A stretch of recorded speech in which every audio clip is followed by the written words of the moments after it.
Hello दोस्तों, स्वागत है आप सबका स्टडी आईएएस में। आज है 8 मई। आज हम इस वीडियो के माध्यम से 8 मई 2024 के समसामयिकी के बारे में पढ़ेंगे।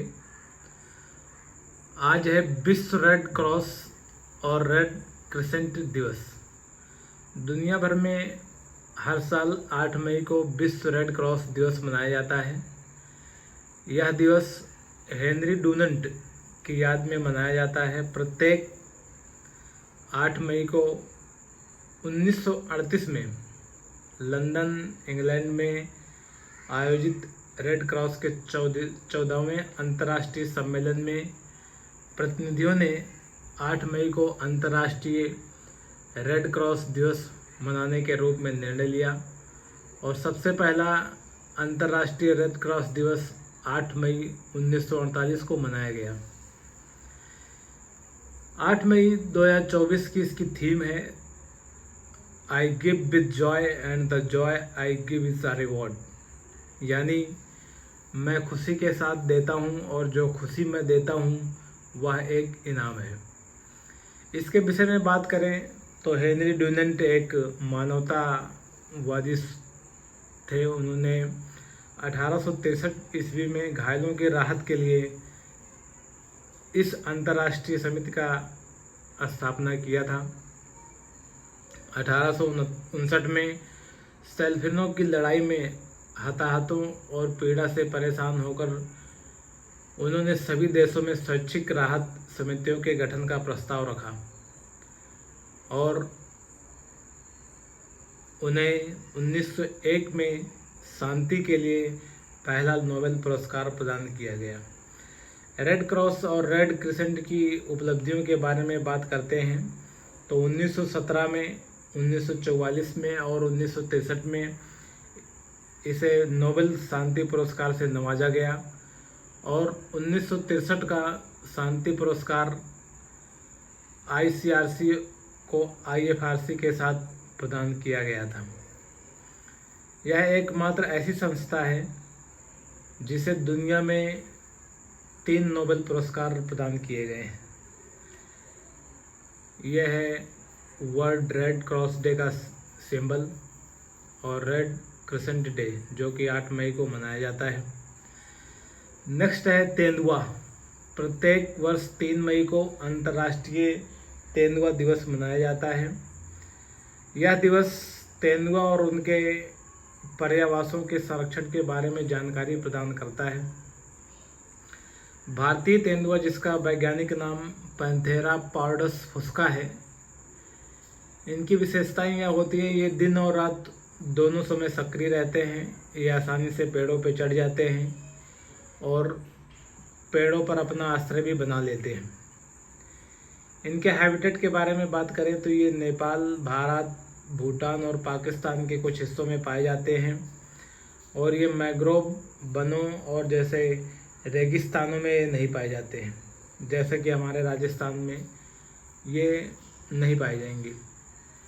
भारत में उष्णकटिबंधीय वर्षावन, समशीतोष्ण पर्णपाती वन और अल्पाइन शंकुधारी वनों में ये भारतीय तेंदुए पाए जाते हैं।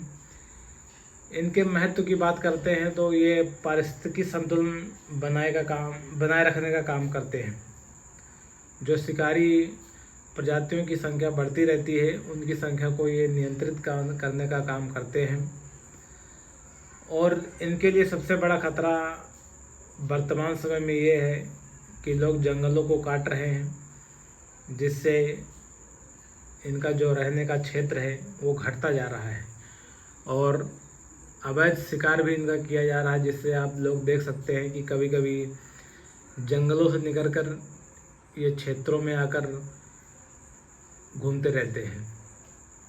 इनकी संरक्षण स्थिति के बारे में बात करें तो IUCN रेड लिस्ट में इन्हें वनरेबल के रूप में रखा गया है और साइट्स में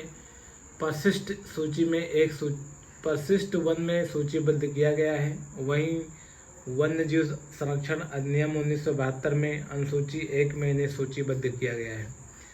नेक्स्ट है सिक्योर 1 नॉट टी। यह एक उच्च क्षमता वाला सिस्टम ऑन चिप है जिसे आईआईटी मद्रास के स्टार्टअप माइंडग्रोव ने इसे लॉन्च किया है। यह एक मिनी कंप्यूटर की तरह कार्य करता है जिसमें इलेक्ट्रॉनिक्स पार्ट्स के रूप में एक चिप लगा रहता है।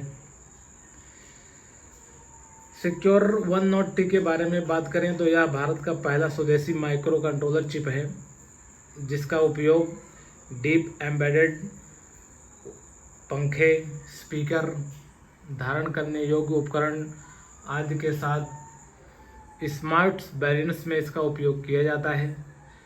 डीप एम्बेडेड एकल डिवाइसेस होते हैं जिनका बुनियादी स्तर की प्रोसेसिंग आदि में इस्तेमाल किया जाता है। यह अपने सेगमेंट के अन्य चिप्स की तुलना में 30% काफ़ी किफ़ायती होते हैं। इसके अलावा यह अनुकूलित है और अधिक सुरक्षा प्रणालियों से भी युक्त होते हैं। इन विशेषताओं के कारण यह चिप्स के आयात पर भारत की निर्भरता को कम कर सकते हैं। इन चिपों का निर्माण सेमीकंडक्टर के द्वारा किया जाता है जो कि भारत में माइंडग्रोव कंपनी है। अभी माइंडग्रोव कंपनी इन सेमीकंडक्टरों के द्वारा इन चिपों का निर्माण कर रही है। नेक्स्ट है सुनीता विलियम्स जो कि बोइंग स्टारलाइनर को लेकर उड़ान भरने वाली थी। वो किसी तकनीकी खराबी के कारण स्थगित कर दिया गया है। वो सुनीता विलियम्स तीसरी बार अंतरिक्ष में जाने वाली थी इस बोइंग स्टारलाइनर को लेकर के, लेकिन किसी तकनीकी खराबी के कारण इसे स्थगित कर दिया गया है। इसके अन्य तथ्य हैं, बोइंग स्टारलाइनर को भारतीय समयानुसार सुबह 8:04 फ्लोरिडा के कैंप कैनावेरल में कैनेडी स्पेस सेंटर से उड़ान भरने के लिए निर्धारित किया गया था। हालांकि एटलस बी रॉकेट का प्रक्षेपण से ठीक 90 मिनट पहले इसे रोक दिया गया। संयुक्त राज्य अमेरिका की अंतरिक्ष एजेंसी नासा ने सूचित किया कि ऑक्सीजन रिलीफ वाल्व पर नाम मात्र की कमी के कारण इसका स्थगन हो गया। बोइंग का स्टारलाइनर क्या है? यह एक प्रयोज्य क्रू कैप्सूल है जो आधिकारिक तौर पर CST-100 क्रू स्पेस के ट्रांसपोर्टेशन के रूप में जाना जाता है। इसमें 2 मॉड्यूल होते हैं। एक क्रू मॉड्यूल है जो 6 महीने के टर्न अराउंड के साथ 10 बार तक पुनः उपयोग किया जा सकता है, और दूसरा है सर्विस मॉड्यूल। यह अंतरिक्ष यान का पावर हाउस कहा जाता है जो अंतरिक्ष में बिजली प्रणोदन, थर्मल नियंत्रण, हवा और पानी की आपूर्ति करता है।